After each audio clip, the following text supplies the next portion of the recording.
نماز کی ایک رکعت چھوٹ جائے، 2 رکعت چھوٹ جائے یا 3 رکعت چھوٹ جائے تو کس طرح ادا کریں؟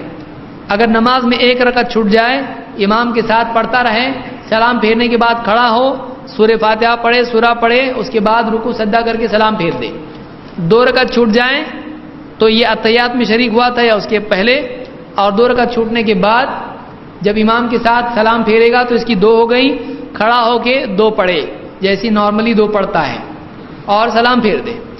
اگر 3 رکعت چھوٹ گئی ہیں تو 1 ملی ہے، اب دوسری شروع ہوگی سلام کے بعد، دوسری رکعت پڑھنے کے بعد بیٹھے گا اتحیات میں، اتحیات پڑھنے کے بعد کھڑا ہوگا، سورہ پہلی میں بھی پڑھا تھا، پھر سورہ فاتحہ پڑھے گا، سورہ پڑھے گا، یہ ہے تیسری، اس کے بعد رکوع سجدہ کرے گا، پھر کھڑا ہو جائے گا، چوتھی، سورہ فاتحہ پڑھے گا، رکوع کرے گا، سجدہ، اتحیات، سلام۔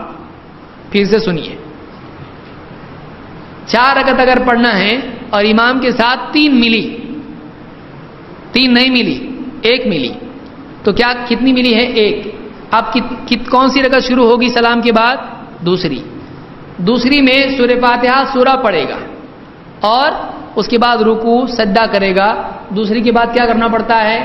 اتحیات پڑھے گا، اتحیات سے کھڑا ہو جائے گا۔ اس کی سورہ فاتحہ کے بعد کتنی صورتوں میں سورت پڑھا اس نے؟ 1 ہی بار، اب 1 بچی ہے، تیسری میں وہ سورت پڑھے گا، پھر سورہ فاتحہ سورت پڑھنے کے بعد رکوع کرے گا، سجدہ کرے گا۔ کتنی رکعتیں ہوئیں؟ 3، 1 باقی ہے اس کی، یعنی 4 والی میں 1 باقی ہے، پھر کھڑا ہو جائے گا، 2 بار تو سورتیں پڑھ چکا ہے، واپس اس سورت پڑھنے کی ضرورت ہے نہیں، اب صرف سورہ فاتحہ پڑھے گا، رکوع سجدہ اتحیات سلام، ختم ہوگی نماز اس کی۔